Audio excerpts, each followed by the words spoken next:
problem is there's no known cure, and we probably won't even treat you because we have no hope. I don't think it's an accident that the information on this has been known for 15 or 20 years. They told my parents I was going to die. No one else should have died of heart disease. We had the cure. We've had it for decades. It's going to take a radical shift in mindset. Well, I can't blame doctors. They're not trained in this field. You know, my genes have already set my destiny. What I thought I knew about healthy eating almost killed me. 3/4 of what we suffer from in America is due to the food that we eat. It's not food to me. It's torture. I think we haven't really focused on the quality of food that we take. We're more interested in convenience. Food is medicine. You gotta put back into the earth in order to get back. Changing what I put into my body can make me live longer. Why doesn't everybody know this?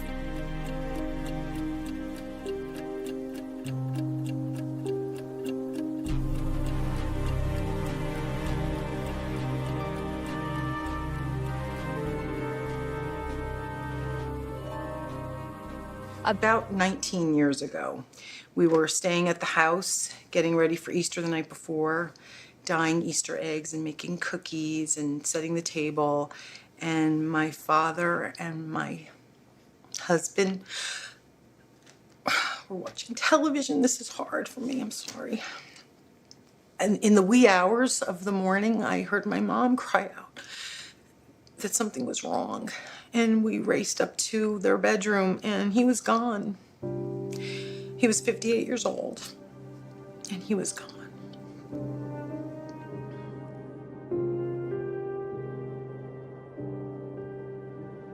Everybody knows suffering. It's there.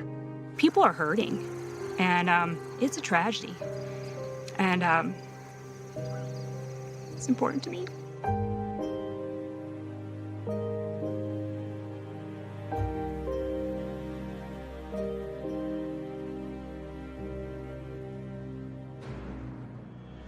Good evening. The news hit around breakfast time as a lot of Americans were sitting down in front of a plate of bacon or sausage. The obesity crisis is getting worse in America, not better. We have to cut carbon pollution in our own countries to prevent the worst effects of climate change. This undercover video shows chickens being buried alive.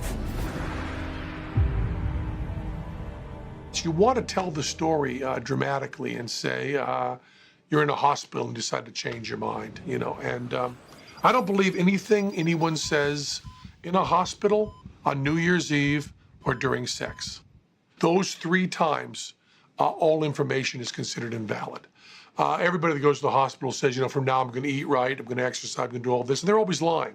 Say the same 3 things, actually, during sex and on New Year's Eve. So I was in the hospital with bad hypertension, and I did not make any promises to change my life. I was, you know, it's probably 330 then. Got to get your weight down to about 280 where we can control your blood pressure with drugs. And I said, well, is 280 where I should get down to?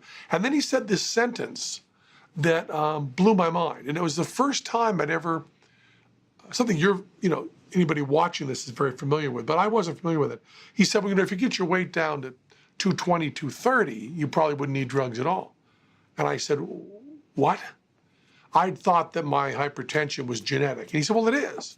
And I said, well, no, you're telling me that the drugs that I'm taking are, telling me these are fat guy drugs. I thought they were, you know, genetic drugs. He said, well, yes, of course. But I said, well, it can't be both, of course. You can't say it's genetic, and yet if I got down to this weight, I wouldn't have it. And that just bugged me. That just bugged me tremendously. We're eating ourselves into the most overweight and obese population in the history of the human race. In this country this year, we'll spend over $3 trillion on health care. Somewhere between 1/2 and 75% of that are lifestyle-related problems. You get out of your health exactly what you put into it. And we have been putting the wrong fuel in our body. We really didn't learn much of anything about nutrition in medical school. I was really angry. I just could not understand why I didn't learn any of this. The system is set up to reimburse kind of pills and procedures. You get paid to do things for patients. You don't get paid if your patients get better. We live in a pill-popping generation. Everybody wants a pill for this or a pill for that. Big Pharma is in the business of us being sick. They fund medical education. That's what you learn about. We've never had more pills in human history. And and yet we've never had more chronic disease. There's the food industry, which is $1 trillion industry. There's a lot of people that are making money off processed foods. There are a lot of people that are making money off meat. A lot of people making money off dairy. And it's a huge lobbying power. Take away the supervision from the USDA and give it to another body. They're handing out subsidies with this hand, and with the other hand, they're telling the American public what to eat. You know, they don't look at meat and say, this is full of saturated fat, cholesterol, DDT, environmental contaminants, infection. Not part of the sales pitch. Dairy is the most toxic thing people put in their body. I won't even call it food. People that are eating the standard American diet don't understand, number one, the scientific implications of that in their body, but two, they often don't understand that food has enslaved them by this addictive component. Foods are the cause of diabetes, of heart disease, of many forms of cancer, of hypertension. And if they're the cause, they can also be the solution. What is on our plate is really affecting our environment. More global warming is caused by livestock consumption than all forms of transportation combined.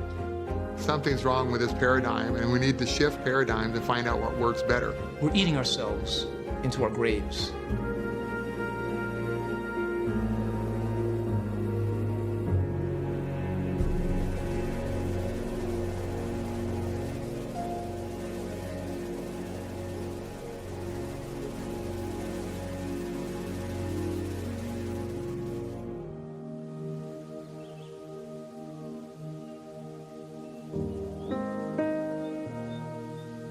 Since a small child, I've had a love of plants. To have this living organism within this tiny little package, a seed, and you plant it, and it grows into such beauty and potential. I am a product of the state of New Jersey. I went to Rutgers, the state university, got a botany degree, and then went on to the state medical school. I received standard academic training. Then went on to an internal medicine residency in Washington, D.C. at George Washington as a newly minted doctor. My father, who was an attorney, 69 years of age, was suddenly diagnosed with end-stage metastatic pancreatic cancer.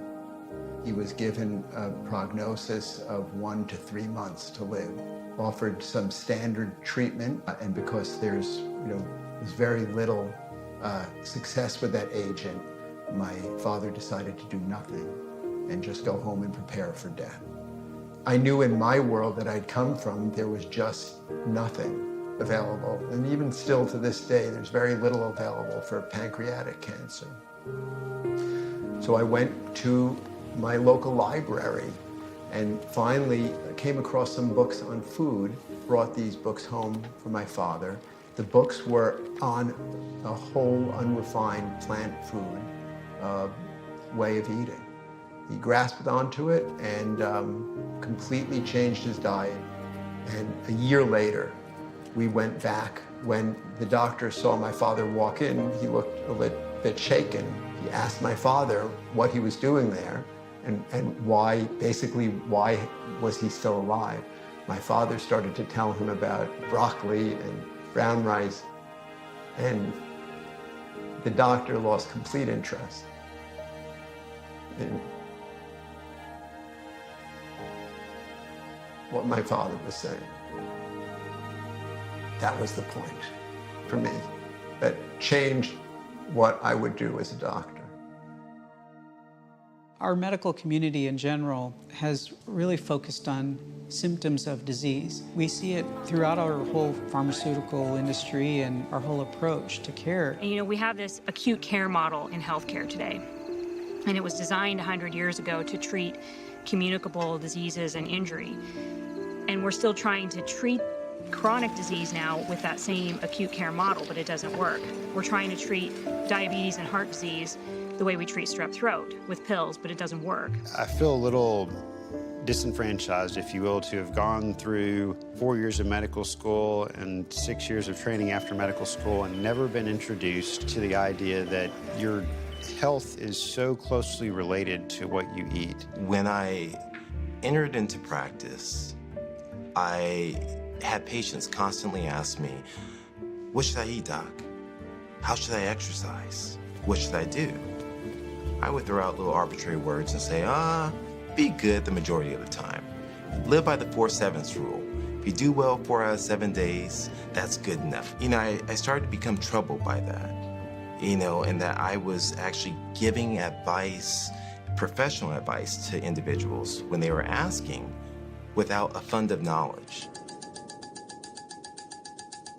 Everybody knows that doctors don't get any really meaningful education about nutrition. Nutrition is really something that maybe you get 1 hour, maybe you get 2 hours. Nutrition in the 1970s in my medical school was very, very limited. I really still feel that it's nearly criminal. There really haven't been many opportunities to discuss nutrition in depth because the topic only comes up in passing. Maybe they assumed that we knew. The average physician in this country has less than 20 minutes of nutrition training, period. Well, nobody teaches you anything about nutrition in medical school. What I was taught was nobody changes their diet anyway, so just, do what you can. I hate to say it, but your physician probably knows less about nutrition than you do. We're taught to treat diseases after they occur. We're not taught how to prevent them in the first place.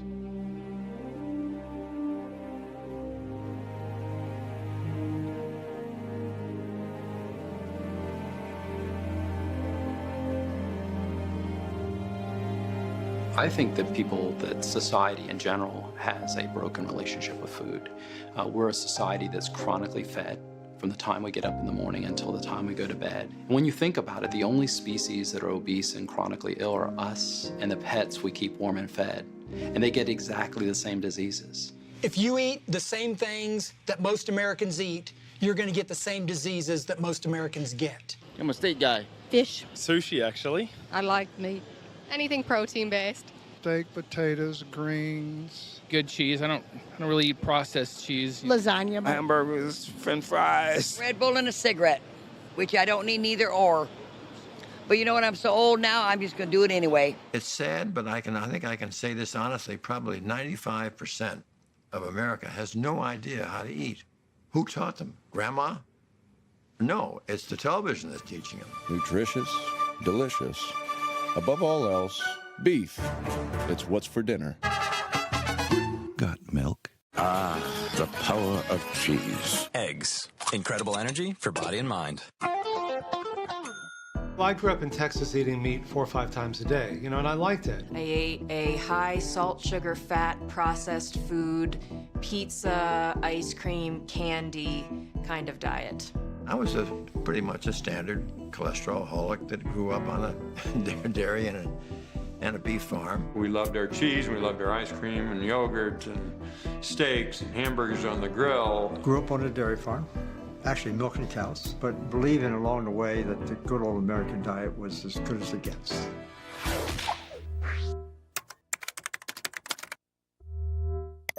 Certain foods are essential. We must have them daily for the sake of health. Meat, cheese, fish, poultry, vegetables, green and yellow, fruits, 2 or more servings daily, at least 1 raw, citrus fruit or tomato often, and eggs, 3 to 5 a week, but 1 a day preferred. Cereal and bread, rich golden butter, and milk, at least 1 quart of milk a day. I've come to see aging in America as a function of accumulated abuse of the human body. Then everybody gather around and dig into those sizzly, juicy Armour Star Franks. Hot dog diggity, are they good? Armour Star Franks. Because Wonder Soft Whipped Bread is made from batter, not dough. It has no holes. Get Wonder Soft Whip. One of the main reasons that we started eating processed food was it encouraged the shelf life of the product. We were taught that these packaged foods were healthier and they were easier and they made our lives better. And many times it was a white refined food. But of course, refined means about 97% of the fiber is gone, and enriched means most of the nutrients have been stripped out, but we've sprayed a few synthetic chemicals back on for you, and now we call it enriched. Our parents, God bless them, they didn't know any better. The information wasn't out there. Meat and potatoes, that's how you live. This summer, try our new grilled chicken margarita pizza. Who knew crab goes with everything? Whoever put crab on this salmon? On a burger. And don't forget the bacon and onions seared inside fresh ground beef. Introducing Grill Dogs, flame grilled to perfection and made with 100% beef. Get them now, only at Burger King. The standard American diet is not working. it's not good for us. I think we haven't really focused on the quality of food that we take. We're more interested in convenience. I mean, the whole fast food thing on television, all the pizza commercials, burger commercials, just fast food that you make at home, stuff you take off the shelf and you pour it out of a box and put some water in it. You got an instant meal here. It's like, oh my God, are we killing ourselves? Early on in this process, it was kind of confusing because I would read a study that would say this is good for you, and then another one would say, no, that's actually bad for you. Something else is good for you. So the industry just has to keep the public confused, which they've been doing a very good job at. I was so misinformed as a young adult that I didn't know how to eat properly and I didn't know how to balance my diet. I was, eating what I thought was health food, salmon, big hunks of salmon. I think it can get confusing to the general public because all they hear are sensationalized headlines about, oh, this fat is good for you, this fat is bad for you, you want a high protein diet, stay away from carbohydrates. Well, we don't eat food like that. We eat food. All that we need is enough confusion. And then people that throw up their hands and I'll forget it, I'll just do whatever I want to do. Drink your milk for strong bones and teeth, and it turns out to be exactly the wrong way around. And almost a little betrayed that we'd been told our whole lives that we had to eat, animal protein and drink milk in order to be healthy. But that's what we grew up with as a culture. So we can't be blamed for it, but we have to break those habit patterns.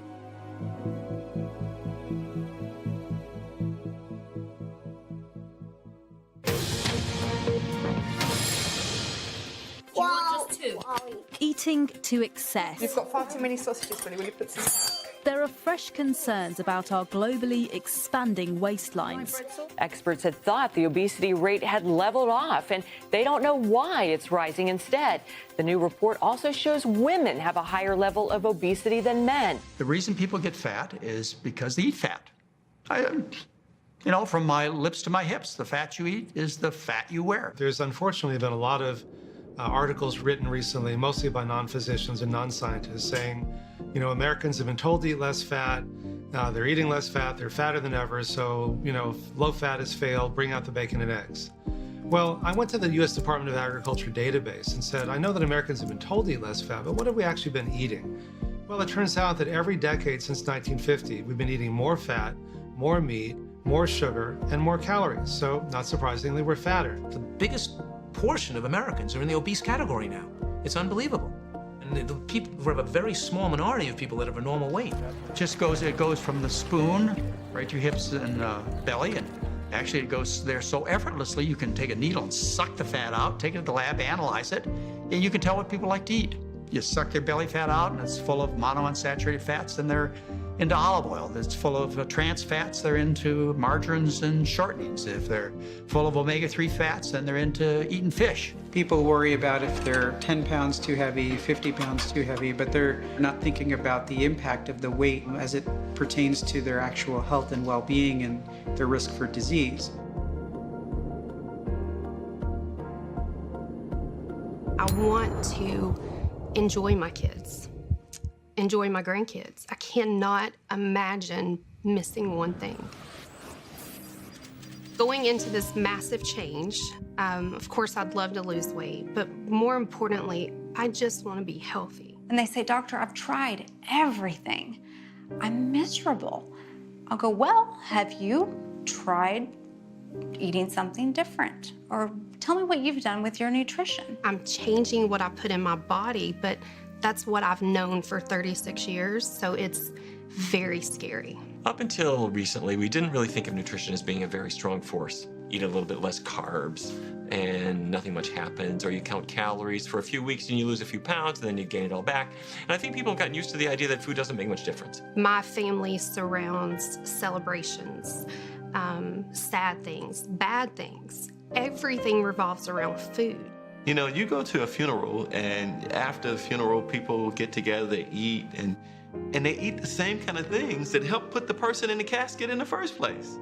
So it's really part of who we are. The thought of giving up sugar, not being able to eat my waffle with syrup and a side of bacon, that is I mean, that just makes my stomach turn. It's that nervous feeling of like when you are starting a new job or you're going from elementary school to middle school.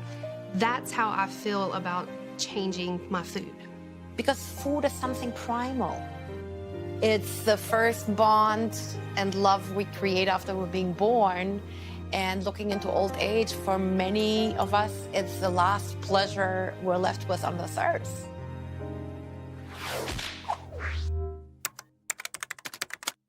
I think a lot of people understand fruits and vegetables are good for you, but they don't know how good the good stuff is, and they have no idea how bad the bad stuff is. I think the addiction to food is bigger than the combination of the addiction that people have to cigarettes, alcohol, coffee, drugs. I truly see how food can completely control someone's life, that you literally obsess over it. And it's understandable when you get in your car and you drive somewhere, how many fast food places do you go by? How many billboards do you see? You are bombarded all day long and just filled with temptation.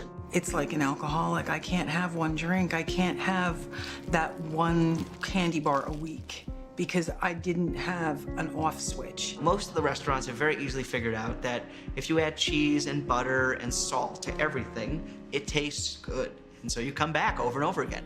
And the same thing is true for a lot of the snack foods and candies. They're just perfectly tweaked to be delicious. So if we just look at like the average American diet, when we put in sugar, fat, and salt into our body, a couple of things happen. First, it triggers the reward system in our brain, the dopamine reward system, just like nicotine, methamphetamine, and cocaine. So they have the same effect, creating some dependence or food addiction. Drug addicts often have this thing where they call chasing the dragon. It's the elusive first high. No other high is as good as this first high, and so they're constantly chasing it. And I've experienced that with food. Like, the first bite is so amazing, but the second isn't as amazing, and the third isn't. But I just keep eating it, whether it's the Oreos or the chocolate chip cookies or the ice cream, just trying to get back to that first bliss. What's sweet out in nature? Sweet potatoes, berries, fruit, healthy foods, right? And so, but now the industry uses that natural, healthy urge against us, right? They're chemists that spend their whole lives, working on the bliss point. The ripest peach in the world is not as sweet as Fruit Loops, right? Within just a couple of hours of eating these foods, it's absorbed into the bloodstream and then it penetrates our cells. Sugar causes measurable inflammation inside of our artery walls, causing damage to the lining of the artery, the endothelial cells, making us more susceptible to atherosclerosis and even more susceptible to inflammation that can lead to cancer. We also know that within a couple of hours of eating sugar, it suppresses our immune system, and it's specifically the natural killer cells that help us to fight infections. And that can suppress our immune system for 4 to 5 hours. So if we kind of understand this, Americans having sugar-based breakfast, sugar-based lunch, and sugar-based dinner, they're suppressing their immune system throughout the course of the day, making themselves more susceptible to these infections that we encounter. Realize that we are going to go through a chemical addictive withdrawal for probably 3 or 4 days, depending on the food and the frequency and the quantity at which you ate it. If you feel a little bit bloated or a little gassy or a lot gassy, or you're going with more frequency, it's not to be concerned about. Let it pass, let your body sort of work itself out. I know it's tough in the beginning. I know food addictions and I call it toxic hunger can make you feel bad when you're kind of like breaking those addictions. You could feel fatigued, you could feel weak and headachy. You could feel like you're emotionally attached to those foods and having almost a feeling of anxiety giving up the foods you've come to love. Oh, I can't live without meat. Well, yeah, you can. I always say go cold turkey, even if it's just for a short period of time. Go cold turkey for 21 days. Because the whole tapering off thing, it doesn't work with addiction. We're addicted to meat, we're addicted to dairy. There are opiates in cheeses and things like that. Plus, we're just addicted to our habit patterns that we grew up with. Imagine you're back in the 1950s, before the Surgeon General report on smoking came out, and one doctor's telling you to smoke Camels, the other doctor saying, no, smoke Luckies instead. So in 1964, when the Surgeon General report came out, they cited 7,000 studies about the dangers of smoking. 7,000. Now look, 6,000 should have been enough, right? But, I mean, it had to get to that point before it could tip. And how many people had to die until that happened? And so I think we're in a very similar situation today. My story starts a long time ago with a lot of issues with overeating, and it escalated many, many times up and down, a lot of yo-yo dieting. Finally, at 380 pounds and diagnosed with type 2 diabetes and hypertension on medication, I decided to make a commitment to a completely different lifestyle of eating. I was in my 49th year, and it occurred to me I wasn't going to see 50. It was a lot of sitting on the couch, watching a lot of television and eating. And everyone didn't always see the eating because I did that after they left for school or before, in the car. There was a lot of secretive eating going on. You want to believe that there is no addiction, that this is a metabolic thing and that, this can be fixed. But, when you start to find that, the trappings of wrappers and... I knew. I mean, I knew what was happening. I knew about all the things that they didn't know about. You say to yourself, okay, at this time, maybe I'm 40-something years old and, okay, I'm gonna have all these kids, gonna have to do something, gonna have to take care of them if she's not around. Every day, I thought that they were gonna find me dead in the parking lot because I was out of breath just walking from my car to my office every day. There were a lot of things that I didn't know, I didn't understand. I'm like, oh, if I could just do the math on this, it'll be better, but there is no math to this. I couldn't do many things, and I didn't do many things because of the shame and embarrassment. I didn't want to embarrass my kids. People make fun of them, but they don't exist, And they do exist. I was morbidly obese my entire adult life. Being obese sucks. You know that people are looking at you. You can only imagine what they're thinking about you, even though they're too polite. I was eating what most Americans consider to be a healthy diet with lean protein, so I was pretty much down to chicken and salmon as my protein. But we were cooking those proteins in butter and olive oil, and obviously it was not working. I had tried every fad diet that there was, low carb, South Beach, Atkins, Weight Watchers, to try to lose weight, and I discovered what a lot of people have, which is as long as you're doing these diets, they work great. Problem is, when you stop dieting, all the weight comes back and often more than you were in the first place. Wisdom is the process of finding out that your intuition is wrong. It's not easy to have to learn something that goes against your instincts. For example, people have the feeling when they're sitting in a car that they're not in danger if they don't have their seatbelt on. That was sort of the way people felt in the 1950s and 60s. So your intuition doesn't understand that you're sitting in a 2-ton vehicle going 50 miles an hour and that you are actually helpless. I thought I ate super healthy. The truth is that I was completely wrong, but the type of information that I could find available to me said that these foods were actually good for me. I thought I was healthy because I didn't have meat in my diet, I didn't have milk in my diet, I didn't have eggs, I didn't have cheese, but I was eating all this other junk full of oil and sugar and salt and all of that. I filled my body with protein and calories. Little did I know what it was doing to my body at that time, but I continued to eat that way all the way up through the '94 Olympics when I was competing, and thought nothing of going to a fast food restaurant and eating 2 hamburgers and a couple orders of fries and a chocolate milkshake. I had the idea that it had no consequences for me to eat this kind of food because I looked and felt great. Well, I'm thin. I don't really need to think about that. I don't need to think of plant-based. That's for someone who's obese or overweight. But the reality is that it's not so much about the weight, because the weight is really a symptom of what's happening on the inside, and many times that symptom goes unnoticed.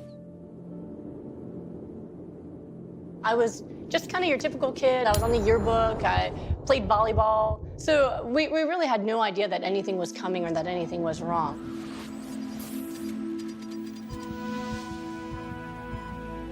When I was 16 years old, I was told that I had 6 months to live.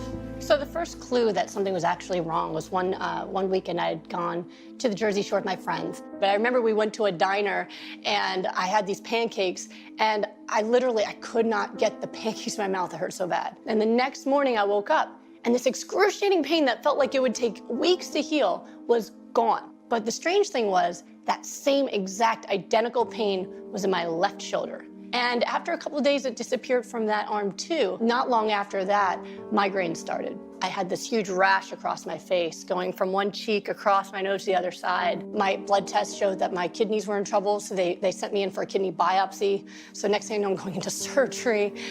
So it was just so chaotic. And you know, the doctor told us what happened, and they said, you know, you're in stage 4 kidney failure, and you've got 6 months if we don't do something really, really aggressive. 6 months, you'll be in dialysis or you'll be dead. So I was put on high-dose steroids. It was about 7 different pills I had to take every day. And I also was put on experimental chemotherapy to try to save my kidneys. I was told I couldn't have kids. I was told I probably wouldn't live past my 50s. I'd probably be handicapped by my 30s. Well, with lupus, your immune system's attacking your own body. And so my immune system had suddenly stopped recognizing my kidneys as my own and were attacking my kidneys, trying to kill it. I'd also developed blood clots that had happened when I was in medical school. And so I was taking blood thinners because I'd experienced a mini stroke, a transient ischemic attack. And thankfully, I didn't damage my brain, but I was in a lot of danger of dying at that point if I didn't use this blood thinner for the rest of my life. Otherwise, you know, I was trucking through. I was 2 months away from graduating medical school. And then I met this most amazing person, Thomas Tadlock, and he just changed everything for me. And I went from only dreaming about a white coat to dreaming about a white dress.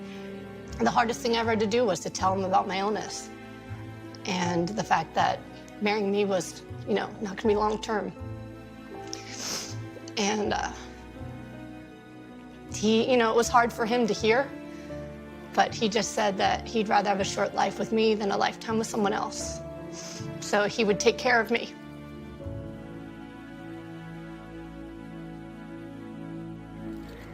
If you need a surgery or if you're in an accident and you need diagnostics, the United States is the place to be. But if you want to prevent chronic disease, we're near the bottom of the list. We're taught to trust the medical field and take the medicine they prescribe to us. Really, I grew up thinking that drugs, things like that from the doctor were the normal thing to do and that that's what would cure you. And unfortunately, the pills aren't the answer, because if they were the answer, we've never had more pills in human history, and yet we've never had more chronic disease. We need education more than medication, and our doctors are not getting this in medical school, and if they're not, then you're not getting it. We were very focused on procedures and medications. Medical school is pharmacology. In fact, we even learned about pharmacology during lunch. We get takeout what are called drug lunches by pharmaceutical reps. Pharmaceutical industry is like any other industry in America. They're there to make money and produce profits. They fund medical education. That's what you learn about. These medications, you don't get them for free.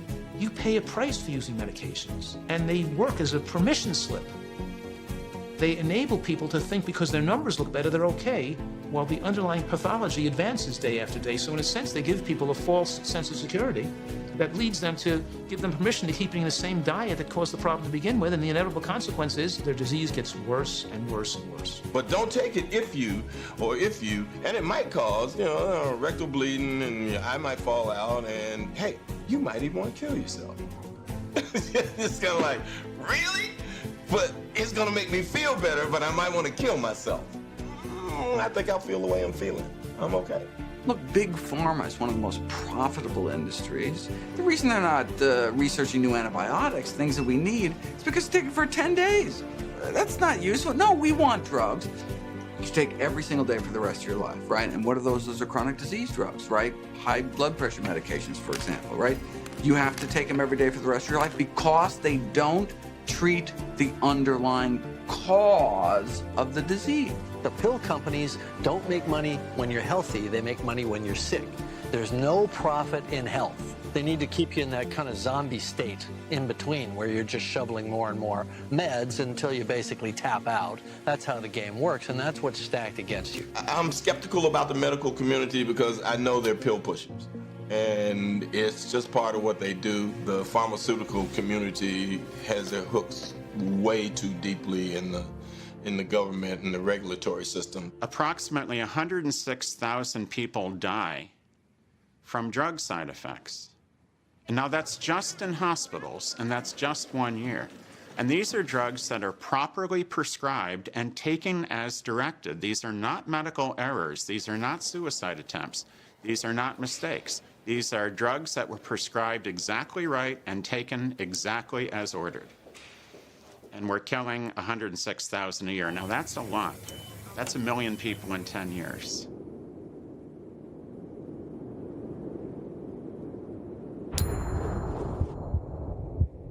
When you're young, you think you're invincible. You don't think what you're going to eat is going to really hit you down the road. Really didn't start thinking about it much until my dad had a heart attack and then had quadruple bypass.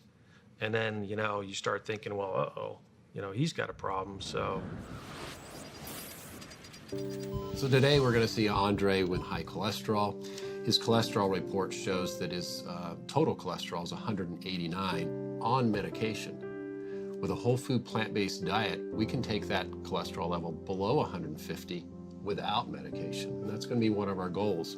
I'm controlling my cholesterol now and my triglycerides with medication, but a lot of the research I've done on the medications I'm on is not very positive, and they have side effects, and I've suffered some of the side effects.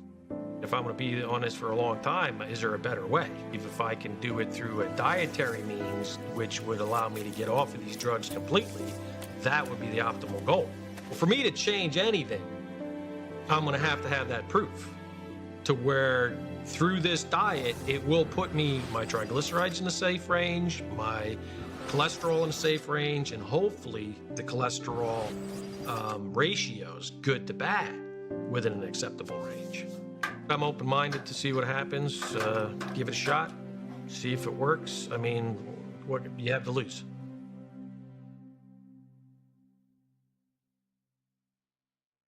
Pythagoras and Socrates was talking about this in Hippocrates 2,500 years ago.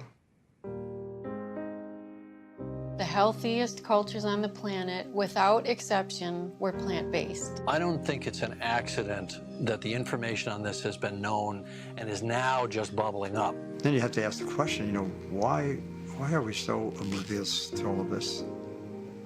That gets to the questions concerning, obviously, governance. The U.S. Department of Agriculture, whose mandate is to promote agricultural products. I mean, that's what they do. At the same time, we put them in charge of protecting public safety by meat inspections and, nutrition guidelines.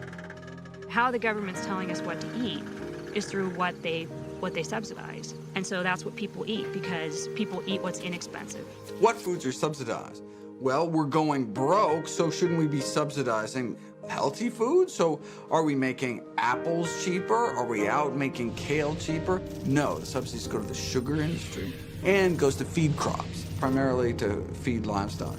So you can actually get kind of below cost of production thanks to our tax dollars. We are giving billions of dollars to the livestock industry so you can make dollar menu burgers. In 2014, I had the privilege to be invited to testify in front of the USDA Dietary Guidelines Advisory Committee in Washington, D.C. Out of the 46 speakers invited, 42 represented industry. Americans who consume the recommended amounts of dairy foods are better able to meet key nutrient recommendations, including calcium, vitamin D, and potassium. In fact, it's difficult for most Americans to meet these nutrient recommendations without consuming at least 3 servings of dairy foods daily. We know quite well that a lot of these policy decisions and political decisions are being made through financial considerations with people with big money, big companies, big CEOs, and big Washington connections. And so when it comes to eat more messaging, like eat more fruits and vegetables, they come out and say it. But when it comes to eat less messaging, well, then there's a conflict, right? So what do? They don't actually mention foods, God forbid. They say, eat less saturated and trans fatty acids. Now that's wink, wink, nudge, nudge, code for eat less, meat and dairy, and that's the sources of saturated fat, particularly cheese and chicken in this country. But they can't come out and say, eat less Cheetos. They can't come out and say, eat less meat, eat less dairy. They would get hammered. Dairy is one of the strongest lobbies as far as food production in this country goes. They have the most money, and they will use it ruthlessly. There's not an asparagus lobby that I'm aware of There's no money in telling people to put the burger down and have a broccoli spear. The USDA had an internal newsletter that promoted Meatless Monday. So once a week, for your health, for the environment, consider, reducing meat consumption. And there was such a political firestorm to that radical proposition that it was retracted within hours. I think that was just a lesson that you can't even go there. Doesn't matter what the science says. Money talks in Washington. The dogma in the nutrition industry, if you open up the fitness magazines and if you open up the bodybuilding magazines especially, is like you will never succeed unless you eat as much animal products as you possibly can. So I was terrified at first. I was like, okay, I want to be healthy, but I don't know what's going to happen. That's the first question anyone asks when you tell them that you're a plant-based athlete is like, where do you get your protein? It's funny that protein is an issue because number one, people don't know what it is. Number two, they don't recognize it in food. The whole protein thing is such a myth. It's a mainstream propaganda thing by these dairy and animal companies that throw this thing out there, that the amount of protein you need in your body. Standing in front of you, it's obviously not a hindrance in bodybuilding to eat whole plant foods. So what's the problem with so much protein? It can damage our kidneys. Some even cancers will grow or exacerbate because of high levels of protein. And for somebody who's absolutely stuck on protein, that's their big issue. I'm not sure I'm going to get enough. Get in your car, go to the nearest rural area, pick out the biggest bull that you can find. Then go to the nearest racetrack, find the fastest, biggest, most muscular stallion. Go to the zoo, look at the tallest giraffe, the biggest elephant, and all of those animals with rippling muscles are vegans. They are getting all of the protein they need entirely from plant sources, and you will too.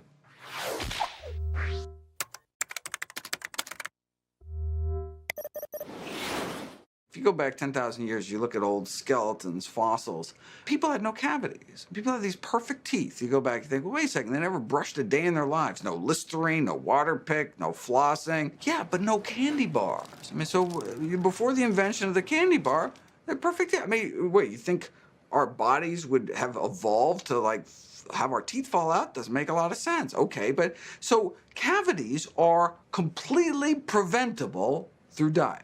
We say, well, wait a second, if they're completely preventable, why do people continue to get cavities? Well, people like dessert that kind of outweighs the cost and discomfort of the dentist chair. And look, that's fine, right? Look, I enjoy the occasional indulgence. I got a good dental plan, right?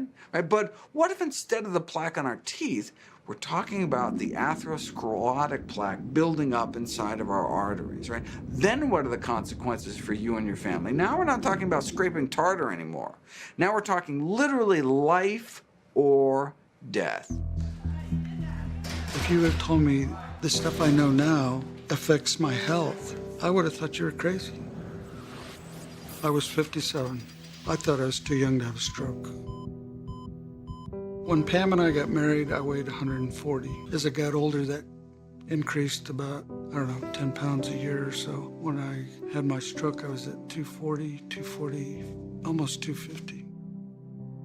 He didn't know how to do anything. He didn't know me as his wife. According to my wife, I had the mentality of about a 3-year-old. Even to go to take a shower or a bath, he wasn't sure what to do. He'd just go in and he'd stand. When I had my stroke, they diagnosed that I had diabetes, and I was untreated for approximately 10 years. Pretty soon the doctor sat me down. He tore off my chart after my stress test was going on, and he says, "Do you see anything wrong with that?" And he handed it to the doctor. When that was done, they came out and said, "We need to do immediate surgery." I was pretty high risk because I'd had a stroke. And the way I looked at it, if I didn't have the surgery, I was going to die anyhow. He came through the heart surgery. He did good. But he still never got any better. I had a stroke. I had to live with that. I was diabetic. I had to live with that. And I had a basket of pills. I had to live with that. Every 34 seconds, someone in the United States has a heart attack. And in case you haven't heard, 1 in 3 women will die of heart disease. I didn't go into medicine to help people get a little bit better here, a little bit better there. I really wanted transformational change, and I was becoming disillusioned. It's the whole mindset of our medical culture. We're taught as medical students and physicians to treat the bad outcomes of our horrific health habits. I used to work every Christmas and Easter. 6 to 8 hours after that big holiday meal, we would see the strokes, we would see the heart attacks. It was just amazing. Nobody put these things together and says, dear Lord, people are eating themselves to death. My blood sugar was 441. I had 5 blockages. 2 of them were 100%, 2 was 80, and 1 was 70%. I was on 13 pills a day and 2 shots. I had 7 stents in my original right coronary artery. They just kind of dismissed that it was anything to do with food, that it was more family genetics, that I had a double whammy because I was diabetic. Since the days of Hippocrates, there's almost been a basic covenant of trust between the caregiver and the patient that wherever possible, the caregiver is going to share with the patient what is the causation of the illness. And today in cardiology, generally that's just not being done at all. Not at all. We cut people open, we bypass their clogged arteries, you tell them they were cured, and more often than not, they would go home and do all the things that had caused the problem in the first place. You know, smoke and eat junk food. And more often than not, the bypasses would clog up and we'd cut them open again, sometimes 2 or 3 times. And so for me, we were literally bypassing the problem. We weren't really treating the underlying cause. If you had a nail stuck in the bottom of your shoe, and every time you step down, it hurts your foot because that nail's poking your foot, I could give you some Tylenol or Advil and say, well, just keep going on. Or I could say, I believe we found the cause. Let's remove that nail from your shoe, and you don't need any medication. That's the way it is with a whole food plant-based diet. As a youngster, my Unc family had a lot of health issues. And as a kid, I remember my 2 favorite uncles having to have bypass surgery. And these were people who I loved. And they were never the same after the surgery. And then one day, I started waking up with the most severe pains in the morning. I just knew something was really bad, but I kept thinking, maybe it'll just go away. You know, I just wanted to believe anything, but oh my goodness, I've got some heart issues. I went to the Cleveland Clinic. I had 100% on my right artery blocked and 2 at 65%. I had a hardening of the right side of the artery. I also had left bundle block. I had an enlarged heart. I had leaky valves. I was a real mess. Even though we tend to think of advances in medicine as being a new drug or a new laser or something really high-tech and expensive, in our studies over the last almost 40 years now, we've used these very high-tech, expensive, state-of-the-art scientific measures to prove how powerful these very simple and low-tech and low-cost interventions can be. And we found for the first time that not only can you help prevent disease, but you can actually reverse it in most cases. What Ornish showed, 1990, in the most prestigious medical journal in the world, he could measure and show that the arteries were opening up without drugs, without surgery, just, plant-based diet and other healthy lifestyle changes. After that publication, no one else should have died of heart disease. We had the cure, we've had it for decades, yet hundreds of thousands of people continue to die from this preventable, treatable, reversible disease. The catheter is again in the aorta, now in the left main, and injecting dye into the left main. And if you look very closely, I'll slow it down, you can see there's a significant narrowing of the vessel right here. See, this is a normal vessel here. This is a circumflex vessel. And if you look right here, it's very hazy. And so that's a cholesterol plaque that is limiting the flow significantly down this vessel. So the patient comes in with a heart attack or comes in with chest pain. Most of what I do are coronary artery bypass grafts. Oklahoma is #2 in the nation for death from cardiovascular disease. And it's because of the way we eat. There's no question about it. About 6 years ago, I woke up with left arm pain. I went to my cardiologist. My cholesterol was 494. My triglycerides were over 3,200. I had a stress test. It was abnormal. I had a 85% blockage of my left anterior descending, an 80% a little further downstream, and a 70% of my right main coronary. And he said that it was too big to stent, so he recommended I have a triple bypass. It was like a slap in the face because it just never crossed my mind that that would happen. So many of our friends had this happen, and they went in and they had the stents and they were fine, and that was what we were gonna do, So it was a real wake-up call. One of my partners recommended that I read the China study. I had read that the Saturday before the arteriogram, and in that book is mentioned Prevent and Reverse Heart Disease by Dr. Esselstyn. And so I found that book, read it literally that day, called my cardiologist and said, I think I want to try diet before I have bypass. And it literally scared him to death. Don't let your culture hold your heart hostage. Hey, it's in the family genes. I'm going to get it. I'm going to die of something. Why not let me eat what I want to eat and enjoy life?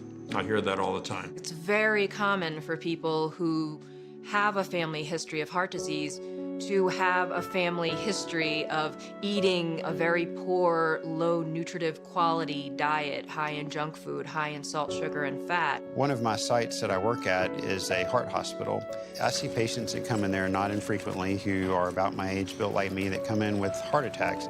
They're thin and healthy on the outside, but on the inside, their arteries are filled up with saturated fat and cholesterol and inflammation. They're very surprised by it when it happens, but I see how my friends eat after a bike ride, for instance. Exercise is great for many different reasons, but exercise alone is not enough. And a plant-based lifestyle is incredibly beneficial because it reduces the risk of so many diseases that affect us. The whole truth will come out one of these days. Truth cannot be suppressed for too long. Erectile dysfunction to a urologist is ED, but when a cardiologist hears ED, that's early death.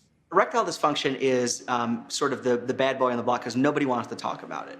But in general, the statistics are pretty earth-shattering, right? Roughly 40% of men at age 40, 50 at 50, 60 at 60, and then by the time we're 100, we're all in trouble. The problem is when a person develops ED, that's the first sign that there's some problem in the blood vessels. The pathophysiology is the same as coronary artery disease, the obstruction of the arteries to the penis by plaques that develop in there. They're much smaller arteries going to the penis than to your heart, and that's why we typically see those symptoms develop first. Most people don't realize that cardiovascular disease is a systemic disease process. That means if you have a heart attack, you're at risk for ED and peripheral arterial disease and stroke and dementia. And so in short, people need to realize that when they have a stent and they fix one little area, it does not cure the problem. It simply solves one little spot. And so ED is no different. It's kind of a warning signal that, well, that's not working well. And if that's not working well, we know you're not getting the oxygen supply to your brain and to your heart. Where cardiovascular disease has its inception is when we progressively destroy the capacity of our life jacket and our guardian, which is the innermost layer of the artery, the endothelium. The damage to the endothelium begins when an excess LDL cholesterol is absorbed into the artery walls. The resulting inflammatory response triggers immune cells called macrophages. They enter the vessel wall and begin to gobble up the excess cholesterol, creating these foam cells. Now, these large cholesterol-laden foam cells accumulate, resulting in plaque buildup from the inside out, causing a pimple-like area to bulge into our artery passageways. Over time, the covering of these pimples can rupture, triggering a blood clot that can block normal blood flow to an area, resulting in a heart attack or a stroke. Back in 1900, we consumed about 4 pounds of oil per person per year. Currently, 74 pounds. So we have added a tremendous amount of oil to our lives. All oil is 120 calories a tablespoon.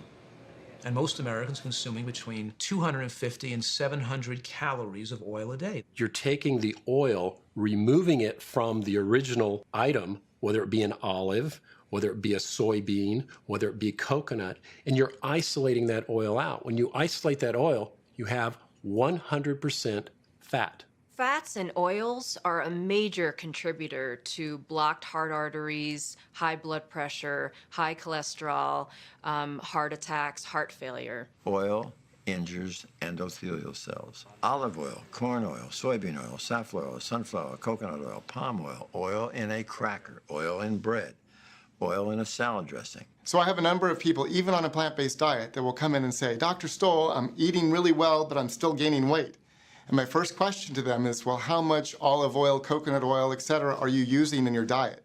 When they start to add it up, sometimes they're adding 5-6 tablespoons a day.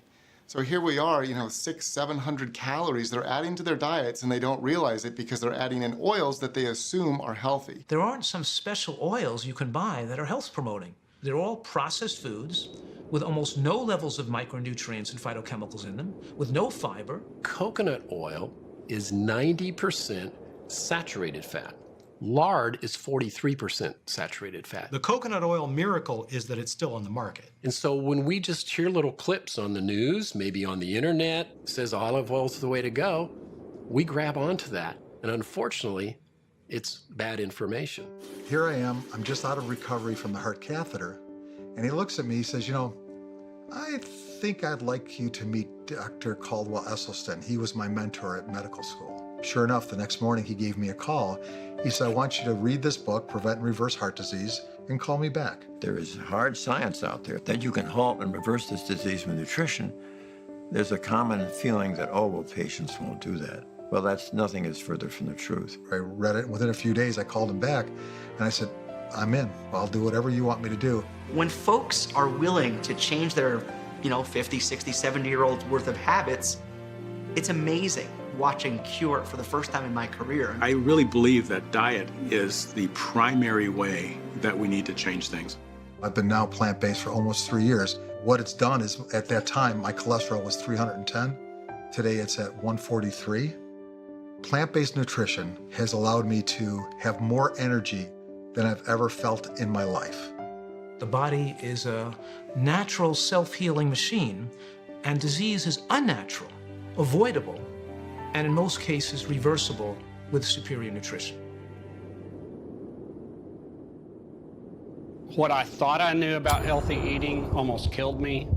One moment, I was eating meat with every meal. The next moment, whole food, plant-based, a very drastic change overnight. Within 6 months, my cholesterol was down to 115.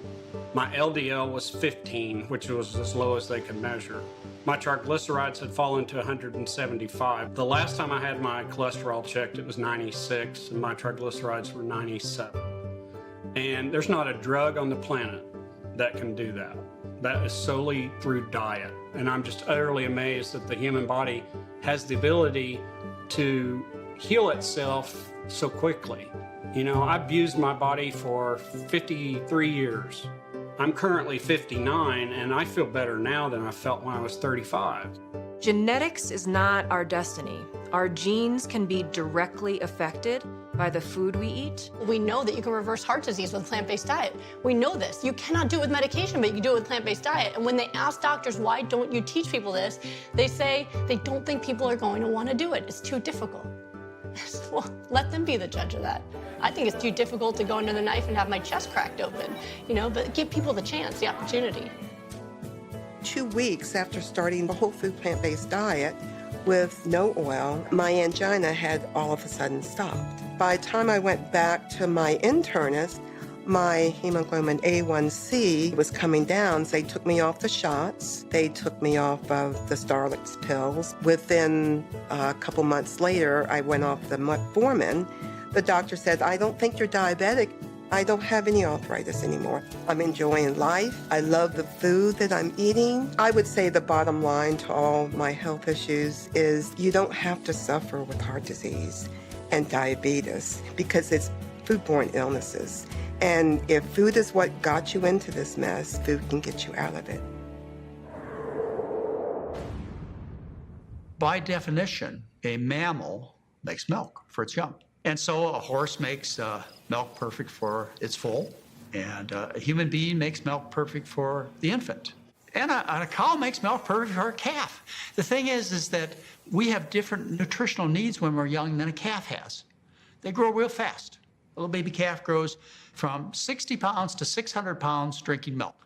If you fed a baby calf human milk, the animal would starve to death. So when people eat baby calf food designed for that accelerated growth, they grow. People get fat. We know the protein from dairy casein is a cancer promoter on the DNA level. It actually tells your DNA, go ahead and make some cancer. The earlier you introduce young children to dairy, the higher their risk, about 14-fold higher, to develop a devastating disease called diabetes type 1, which is an autoimmune disease that destroys the pancreas irreversibly. Dairy calcium has kind of been made into a myth that if I eat cheese or I drink milk and have a good calcium intake from dairy, that I'll have strong bones, and that's actually not been proven in the literature at all. When I look at people and they're drinking all this milk to try to combat the osteopenia and osteoporosis, I tell them that the countries that consume the most dairy have the weakest bones. And they're like, what do you mean? I said, well, most of Asia didn't have osteoporosis up until recent times, and they didn't drink milk at all. If you don't drink milk, where are you going to get your calcium? Where do you think the cow gets their calcium, right? They have a 1,000-pound skeleton. That's a lot of, they get it from plants, right? Start every day with Milk's Protein and Milk Life. The dairy industry says, oh, milk does the body good. We're believing advertising. We're not believing truths. In 1999, I had that wake-up call. I was diagnosed with both breast and cervical cancer. So the doctor said, you've got to have a mastectomy next week. You got to have a hysterectomy immediately. You got to have chemo. You got to have radiation. And I was like a deer in headlights, and I was like, there's no way. All of the doctors were pretty clear that they felt that I probably wouldn't live longer than a few months because I had cancerous fluid that had metastasized from my ovaries all the way up to the pleural cavity on my right lung. Until you've seen a loved one get sick and die in a hospital, or walk through the halls, or been to an intensive care unit, people don't know. I mean, you drown to death when you die of lung cancer. I mean, horrific, horrific deaths. The war on cancer under President Nixon started in 1971. The incidence rate, that is the number of people that get cancer, was 1 in 8. The survival rate was about 27, 28%, which means a little more than 70% of the patients died. Just a couple of years ago, the National Cancer Institute published their latest figures. The incidence is much higher, and the survival rates are basically unchanged, around 31, 32%. It's a travesty that people continue to suffer and die when we have the tools, we have the knowledge, the system is such, it just doesn't reward that kind of behavior. It doesn't make anybody money. I think that the assumption there is that there's a rational, helpful, benign process that's running the show in government, and there isn't. So what's running the show is a vicious free-for-all, and that nobody's really interested in helping Americans get healthy. Nobody makes any money sending you home to eat your vegetables and drink your water. And I think that's probably the base root of the whole problem. In our morning rounds, how where you live affects your odds of surviving cancer. New government data shows people in the South have the highest risk of dying from cancer. Kentucky ranks #1. Cancer, as defined by modern medicine, is essentially a wild, erratic cell that's growing without control. And it's very active metabolically. First up, chemotherapy is standard for most breast cancer patients. I think the whole chemotherapy industry is very sad. It's based on an assumption that I find to be flawed. The way that cancer is assumed to work is once started, progressively gets worse because of certain events that come along, like mutations. Therefore, that leads to the idea, well, how do we treat people with cancer? If we can't get those cancer cells to go back and being normal, what are we going to do? We're going to kill them. And how best to kill them except to create some chemical that can zap those tumors. That's called chemotherapy. And chemotherapy is not working, for the most part. The focus on cancer seems to be early detection, early detection. And we have Breast Cancer Awareness Month. I would like to see Breast Cancer Prevention Month. And that could be for all types of cancer, not just breast cancer. My mom and aunts had breast, cervical, uterine, or ovarian cancer. They did the surgery, the mastectomies and the hysterectomies. They did the chemo, they did the radiation, and I really saw what that did. I saw that not only did it not heal, but it made the situation worse. And I was convinced that many of the people that I loved the most in the world had actually died, not as a result of being diagnosed with cancer, but as a result of all of those treatments. Why do chemo, surgery, and radiation not do well for the most part? Because they do nothing to change the root cause. The biological terrain, the culture medium, if you will, that any disease will grow in, is not functioning properly. It's conducive to growing a cancer cell, for example. Conventional medicine looks at the tumor and says, okay, that's the disease. I don't. I look at the tumor and say, that's a symptom of the disease. In our research, for example, we showed 40 years ago, we could have a model and we could turn cancer on and off, and it doesn't have anything to do with mutations. I went to see Dr. Joel Furman, who, to my good fortune, was my primary care physician. And he examined me and we talked, and I just decided, well, it's not going to hurt to ask another person, you know, if there's a chance that I'm going to get through this. And I said, do you think I'm going to survive this? And he said, yes, I do. And I said, that's wonderful, because you're the only one who has said that. You don't have to be sick. You don't have to wait in line for a terminal illness. There's something you can do about it, and the time to start is now. The motivating factor for me to adopt a whole food plant-based diet was I didn't want to die.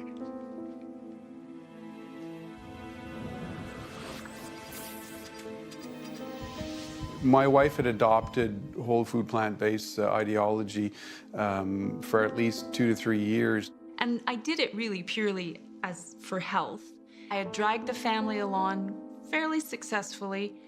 My husband was good when he was at home and I was cooking for him. We hear the term always committing to something 100%. And I think for me, adopting a whole food plant-based diet, I wasn't fully committed. He was diagnosed in November of 2013 with kidney cancer. Turned out to be stage 4 cancer. I think at that moment, I never had to nag at him again. I never had to convince him. He was completely on board. We were told that given what it was and the type of cancer, renal cell carcinoma, and a fairly aggressive one as to what they were seeing on the tests taken, that would probably be a matter of months that I had to live. He went through a major surgery to have the kidney removed and many of the lymph nodes around it. And, you know, they were pretty brutal, and they said that, you know, that he might not even survive the surgery because it had gone up his vena cava and they had to clamp that off and he could bleed out. And so that was devastating in itself. And they explained that chemotherapy and radiation was not effective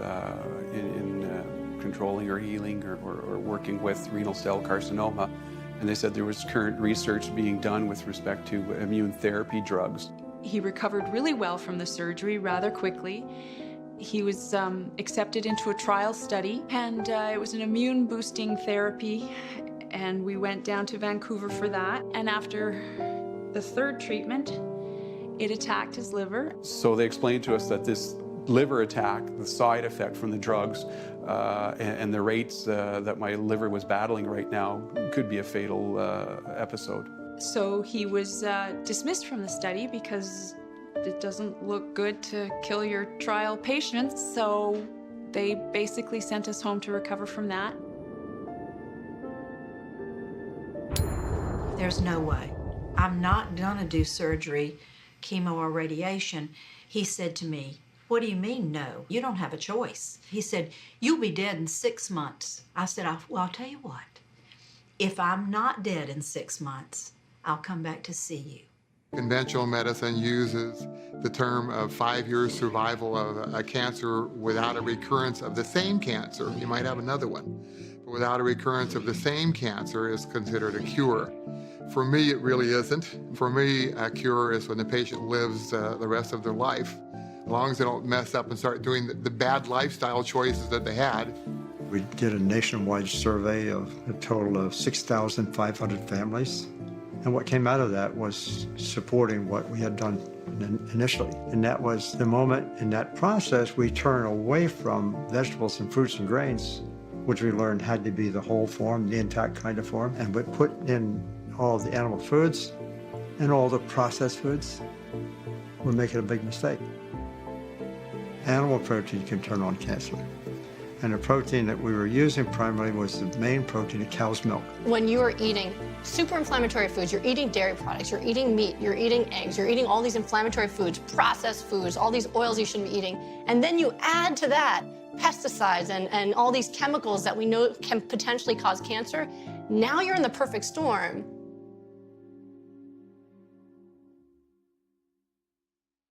So I continued on with our whole food plant-based diet, and he just got better and better. And with each scan, things were reducing, lymph nodes were shrinking in size.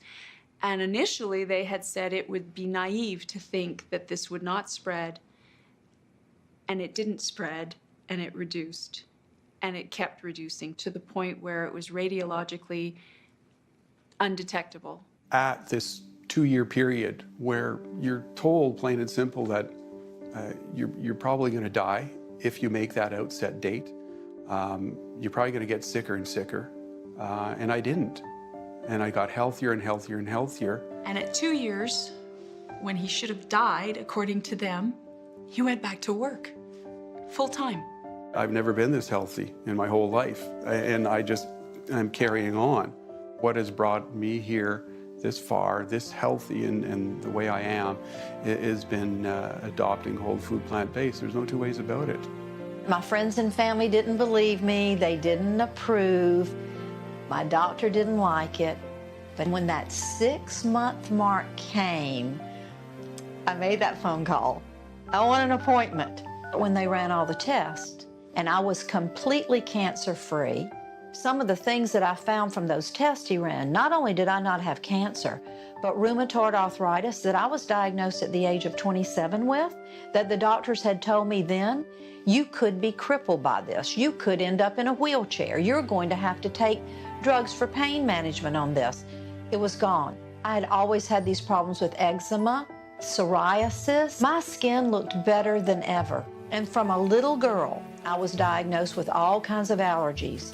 For the first time in my life that I could remember, I had no allergy. Like, this is really something. I realized that this lifestyle had healed my body completely from the inside out. I'm Pamela Swallow. I just turned 70 this summer, but I've been 18 years cancer-free.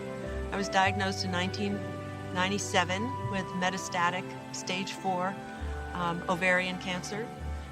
My prognosis was horrible, but not everybody's right all the time, and I was determined to live, and I have, and so could you.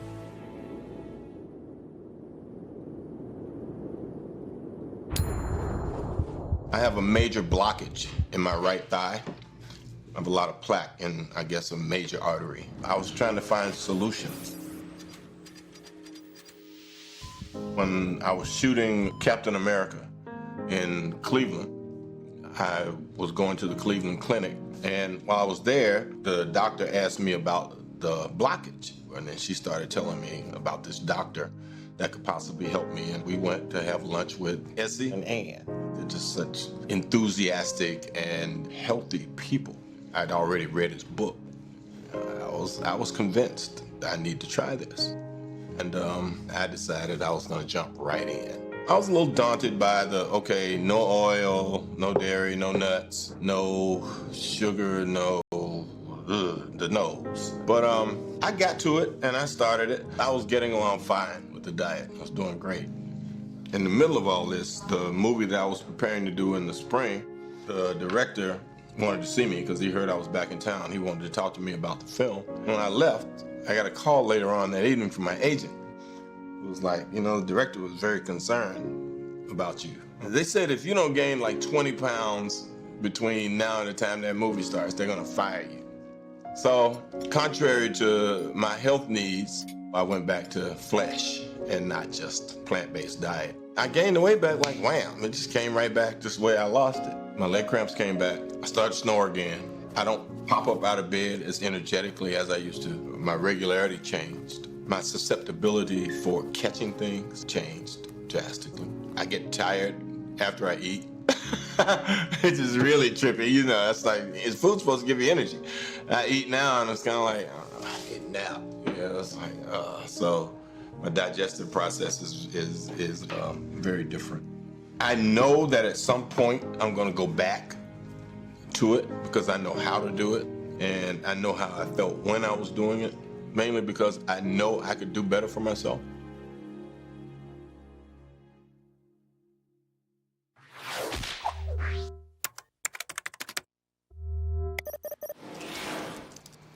And everything that I was ever taught, everything I'd ever read, basically was telling me, hey, Hispanics have a high percentage of diabetes. I was also led to believe it's in your genes, it's just part of who you are. I was a fast food junkie. My body was telling me, you need that sugar, you need that fat, you need that salt. And so I was going through the drive-thru all the time.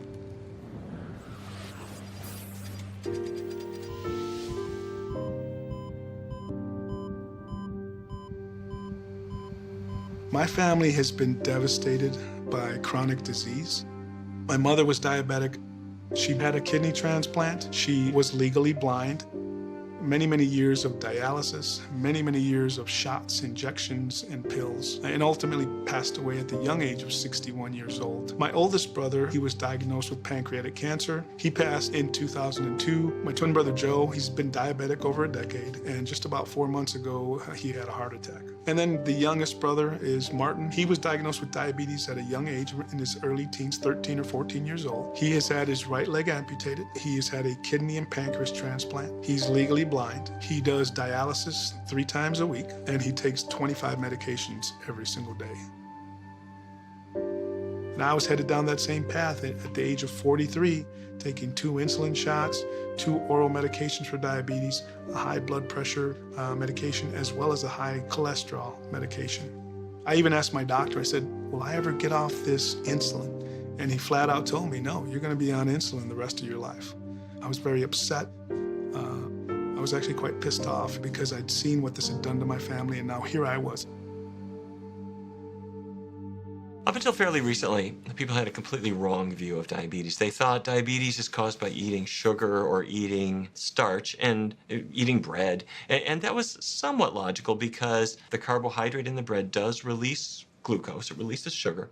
And so it will make your blood sugar rise. But it turns out that was never the cause of it. Type 2 diabetes is caused by the buildup of tiny microscopic fat particles in the muscle cells. And what happens is, as the fat builds up in the cell, the insulin can no longer bring the glucose inside.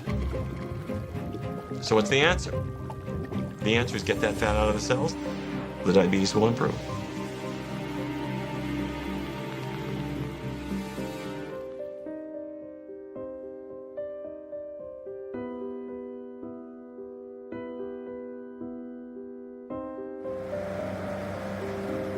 Most of us have no idea where our food comes from. I started to question where that food was coming from and how that food was raised. I never made the connection really between what was on my plate and then that was once a living, breathing animal. Once I made that connection, I didn't want to have any part of it. I don't see animals as food anymore. I see it as complete suffering. And I want people to know that that animal didn't just naturally die and then they package it and it becomes food. That's not how it is. The animal suffered every day of its life. It was beaten, it was tortured, and then it became food for you.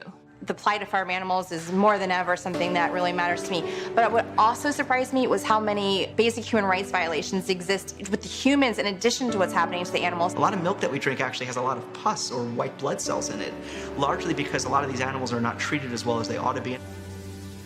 You don't have to take a life in order to sustain yours. Every time we're purchasing something, we're voting with our dollar. So if you choose to eat animal products and you choose to take your dollar and vote for cruelty and harmfulness and death, you're part of the problem then. You're not part of the solution. I knew right then and there that I didn't want to be part of anything that promoted cruelty. Informing the public to the truth about what humans are supposed to eat is going to be vital for the future of our health, the future of the environment, the future of animal welfare, and the future of the finances of this country. Sustainability is becoming more and more an issue. So it's not just the health of people, not just cruelty to animals and whatnot. It's actually an issue of survival. people are not making the connection that what they're eating is really affecting the environment. Over a third of the land mass in the world is taken up by livestock agriculture. If you look at all of the animals that are being raised for consumption, it totals around 70 billion. Livestock are basically black boxes of inefficiency, right? You pour in huge amounts of feed, of protein, of energy, water, and these animals have the audacity to breathe and move around and waste energy and live their lives. And then only about half of them you can eat, the rest is the skeleton and skin. I mean, it's just like huge amount of resources to get these tiny kind of scraps from them when we could just be eating the food direct, cut out the middle moo. We're having a big water shortage in California now. They're rationing water. Long shower is 40 gallons of water, short shower is 20 gallons. One burger is 4,000 to 18,000 gallons of water to make a third of a pound burger. 75% of the deforestation taking place in the Amazon is because of animal agriculture. We're raping the land, is really what we are doing. We are taking everything out of the dirt that we want to have in the dirt, the microbes, the organic matter. We are headed towards our dirt not being viable to grow anything. Most people don't understand that the biggest contributor to greenhouse gases, more than all transportation combined, planes, trains, boats, automobiles, is animal agriculture. We need to do something right now to start reversing global warming. Well, I can do something about that right now. I can just stop eating animals. So when you start thinking of world hunger and you start thinking about all the water that's being wasted and transportation, not to mention the cruelty, you start looking at it from a bigger picture and realizing that your dollar that you're voting with doesn't just affect you, it affects not only your fellow human beings, but also your planet. So when you start to educate yourself, not just about the way that you feel and about the way the people around you feel, but when you really start to take it all in and you've just started to lean in, oh, you're in all the way. The formula is clear. You want to eat the foods that promote good health. You want to avoid the foods that contribute to poor health. Basically, we don't eat anything with a mother or a face. Like most people, I kind of walked away from there going, well, what do you eat, So what is whole food plant-based? It's a food that comes from the ground. It's less altered by man. It's less processed by man. It's like fruits, vegetables, whole grains, and beans, and nuts and seeds to a lesser extent. We're not talking about unhealthy plant-based eating. We're talking about whole foods. I take away all their meat and all their dairy and all their oil, and they look at me and go, Dr. McDougall, I got nothing to eat. There's nothing for me to eat at all, nothing. And I say, yes, there is. And then I show them the key, which you have to know, or you will fail. I show them the starch. I say, well, do you like potatoes? Oh, I love potatoes. Beans and lentils and vegetables you didn't even know existed, and even fruits from other countries. Turnip, collard, mustard, kale. Greens, beans, onions, mushrooms, berries, and seeds. Black beans, brown rice, salsa, avocados, quinoa. Bok choy, Swiss chard, kale, collards, collard green, beet greens, mustard green, turnip greens, Napa cabbage, Brussels sprouts, broccoli, cauliflower, cilantro, parsley, spinach, and arugula, and asparagus. You got it. Always eat too much. Stuff yourself on those berries. They feel good. They feel good in you. They give you energy. You don't have to drink anything. They get so much liquid in them, they feel great. That's one food I love. Spinach or collard greens. You ever think you'd ever say collard greens? I say collard greens. Mustard greens. Where's Jeb? Where's Granny? All of a sudden, Ellie Mae Clampett. You start saying things like the Clampetts when you eat like this, I'll have some mustard greens, some collard greens. 3 pounds of those, steamed, and then like this much apple cider vinegar. The first thing people say is, I don't have time. When somebody says to me, I don't have time, what I really hear is, I don't want to.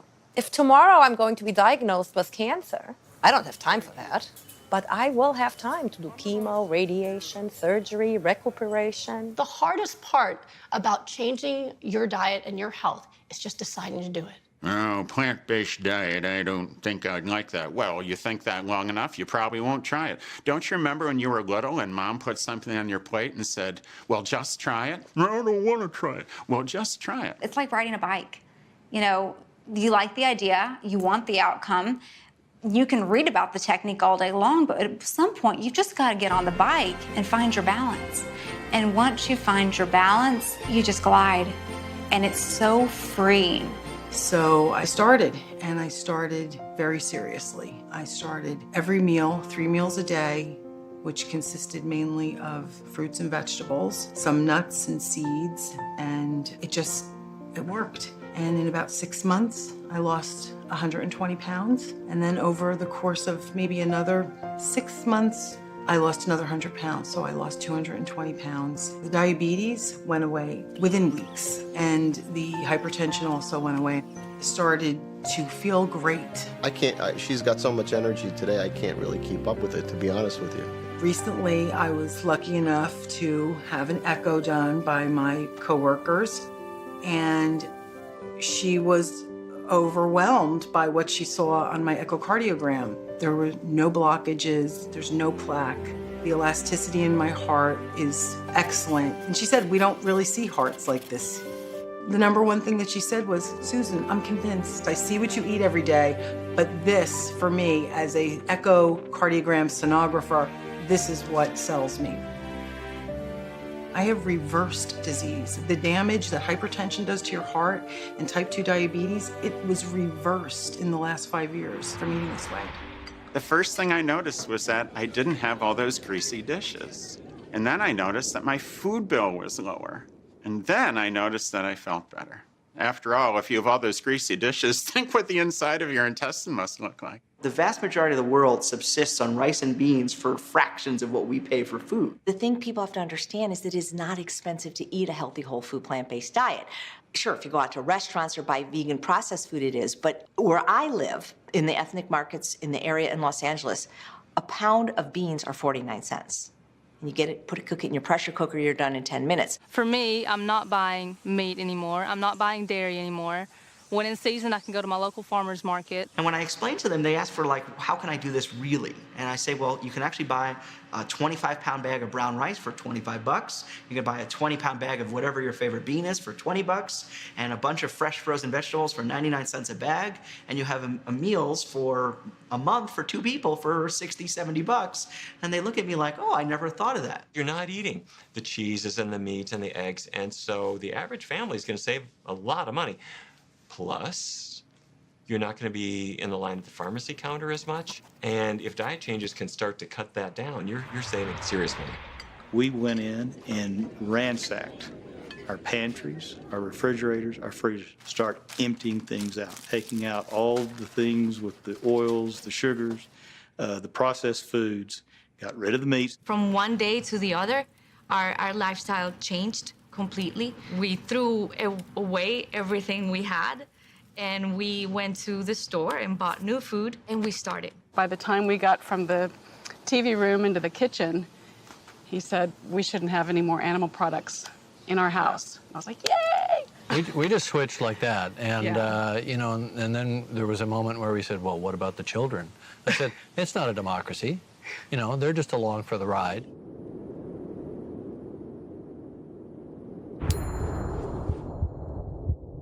I want to feel better. Looking back at where I was just 11 months ago, I don't even recognize that person. I could not imagine the drastic changes that we've seen in less than a year. Not only the physical changes of the weight loss, but coming off medication, I feel good on the inside. I don't hurt anymore. My knees don't hurt. I feel better now than I did when I was in high school. Making this lifestyle change to a whole food, plant-based way of eating is the absolute best decision I've ever made in my life.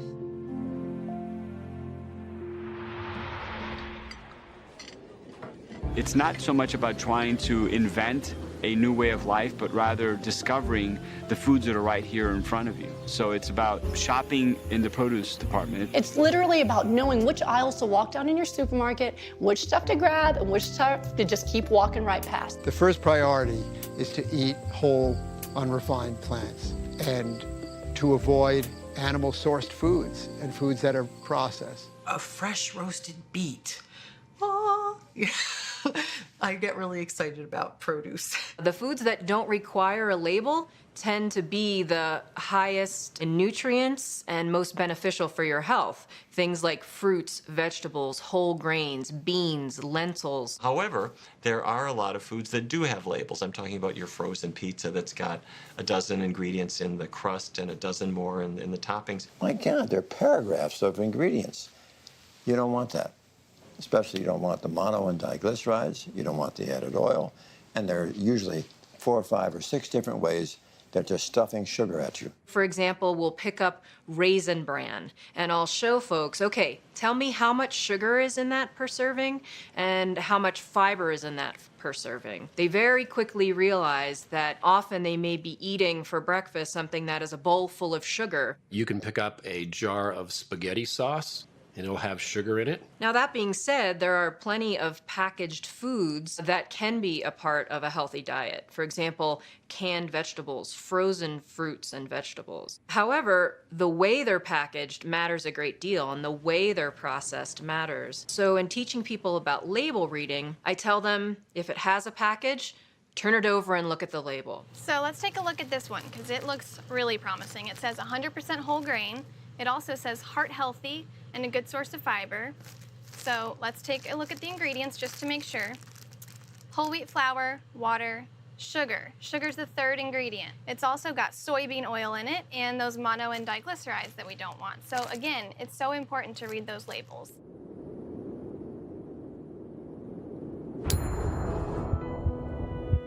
With nothing to lose, we decided to just try it out and see how things went.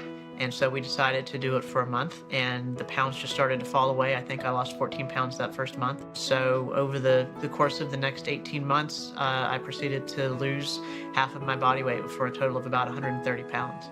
It's never too late to feel young, to lose weight, to feel energetic, to enjoy your family, your children, your grandchildren, your great-grandchildren, and be able to help heal yourself with food.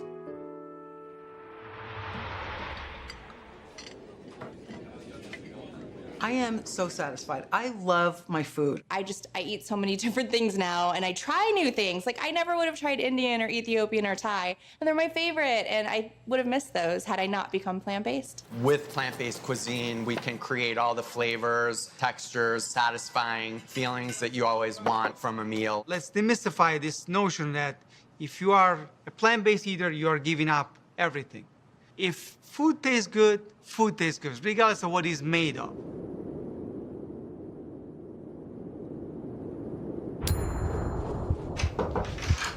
Hi, good morning. Hey, Doc. Good to see you. Welcome back. Hi, how are you, Yvonne? Good. When I first heard about this, I thought it was a bunch of malarkey, you know? And then the challenge was made, try it.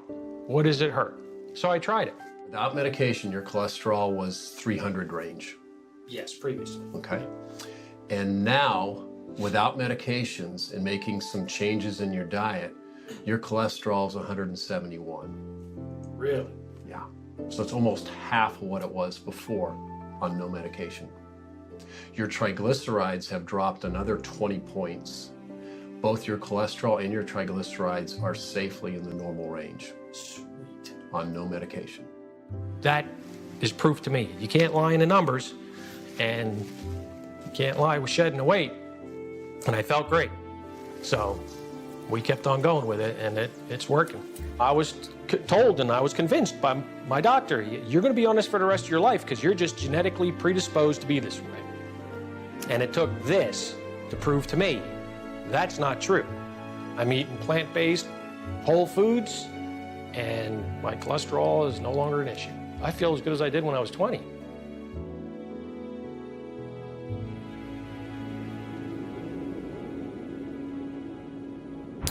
A lot of people think that when they go plant-based, it's going to be really difficult and the cooking's going to be really involved and involve 15 to 20 ingredients, but it's not. One of my favorite things to make is my garlic Alfredo sauce. It's just 7 ingredients.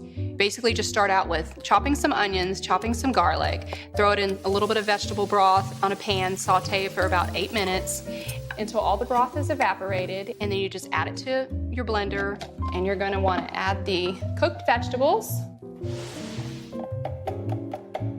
the remaining broth, which is another cup, have a half a cup of cashews.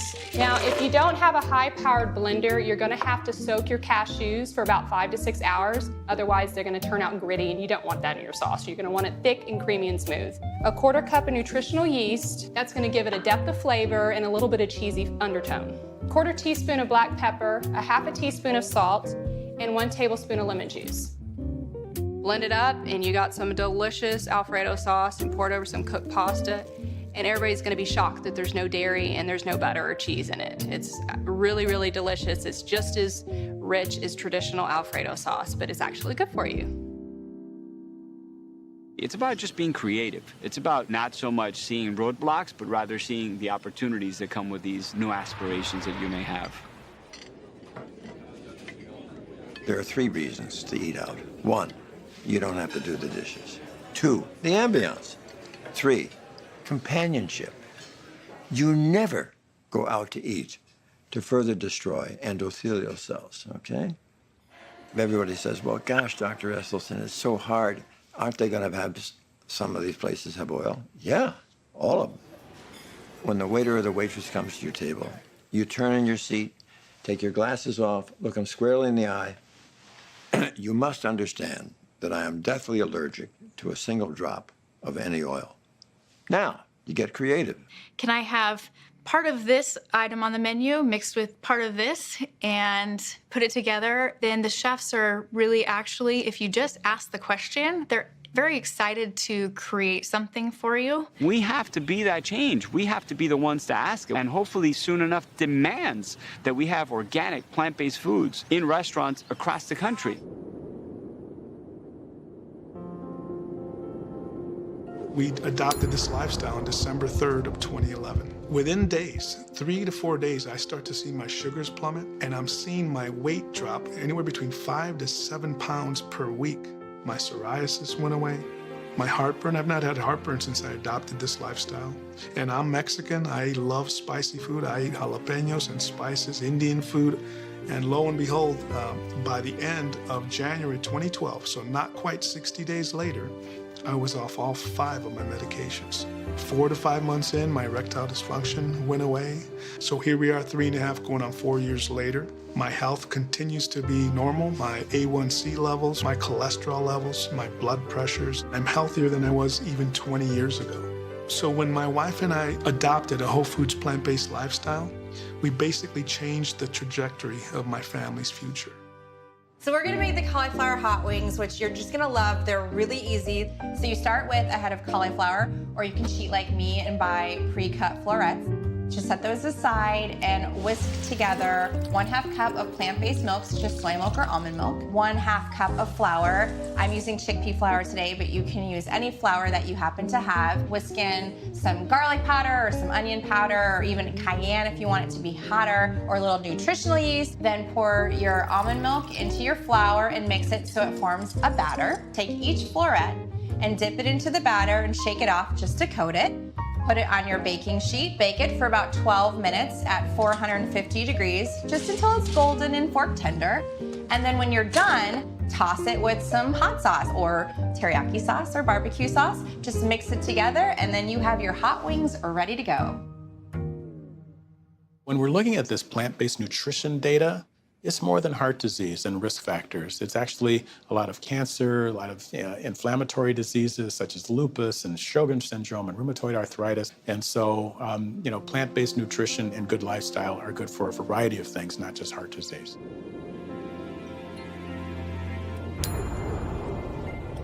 At the time, my husband was working for MTV, and he was helping recording artists get really fit for videos, And I said, I want to look like one of them.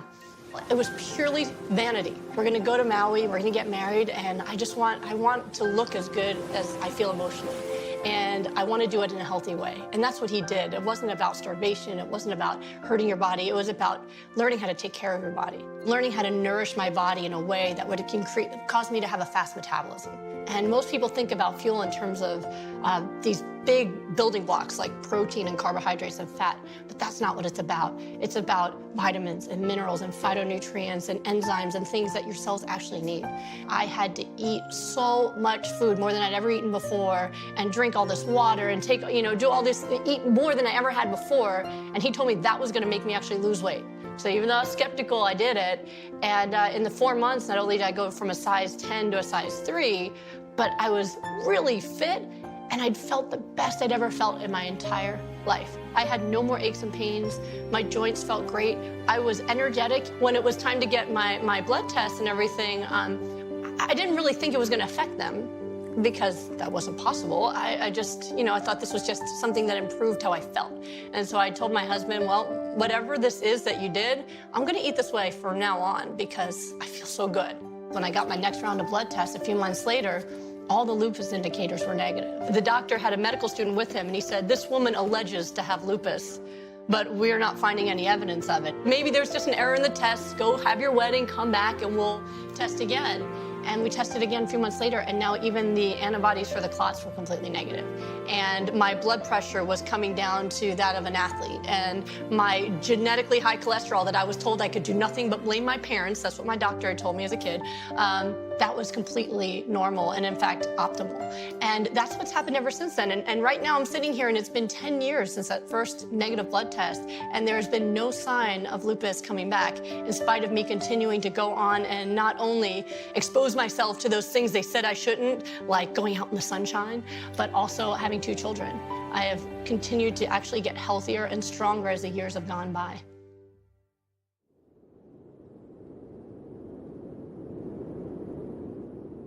I think we all love processed food for their convenience, but what if you could have the convenience without the processed food part? One of my favorites is macaroni and cheese in a box, which I grew up with like everybody else and used to love. So I've come up with a vegan version that's whole foods. It's something you can keep in your pantry in a jar, pull it out, and take a little cup of it and just mix it up with some non-dairy milk and just pour it over some noodles, and you got an instant, easy dish. Comes together in about 30 seconds, so you better watch carefully or you'll miss it. All right, first I've got a cup of cashews. They go right into my food processor, along with some nutritional yeast and some herbs and spices. Put it in your food processor. You just let it whir for about 3 minutes, and that's it. That mix is ready, good to go in your pantry, ready for you anytime you want it.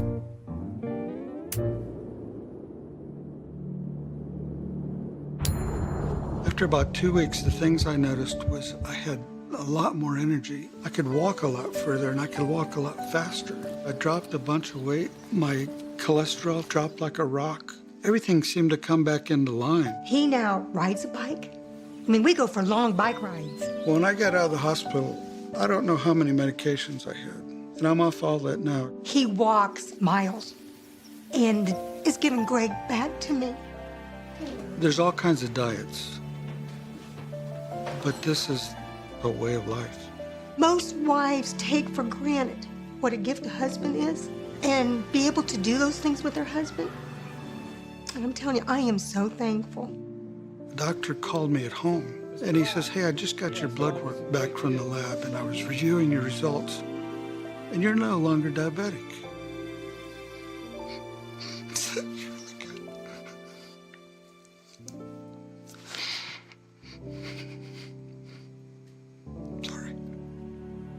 We've had this astonishing experience that we've lived through, and it's kind of shaken us awake as far as what's important in life. That's what so many of us in healthcare want, is to make these changes in people's lives.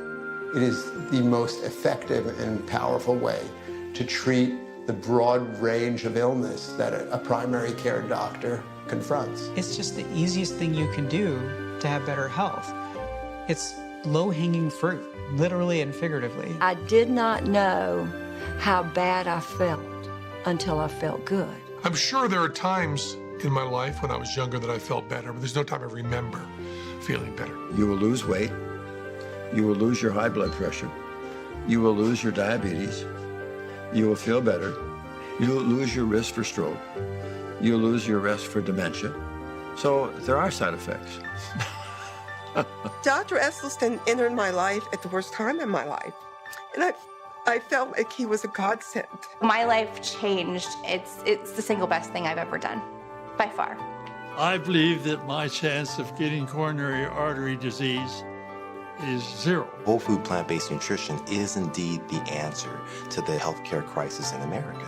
It's all about sustainability of the mind, of the body, and of the planet. Change doesn't come from the leadership down. The leadership only changes when people wake up and demand it, demand that change. You know, today is a different day. Today is a new opportunity to live the life that you want to live. Not just the one that you're living, but the one that you truly, really want to live. 2 weeks, 3 weeks, all you got to do is try it. There are people in the world that do it for ethical reasons. There are people that do it for health reasons, and there are people that do it for environmental reasons. And ultimately, it doesn't matter why you do it, because it's a win-win-win. I've been in medicine for over 30 years, and for the very first time, I can truly look someone in the eye, and I can say, I can heal you. Realize that there are people who love you, who need you to do this because they need you in their life as well. It's the best thing that ever happened to me. It saved my life, saved my marriage. I'm very proud of her. This is progressive medicine. This is correct medicine. This is where medicine should be. The vegetables and the fruits and the whole grains and the beans, those foods have power that you never imagined. And it's time to put it to work. Come on. What's on your plate?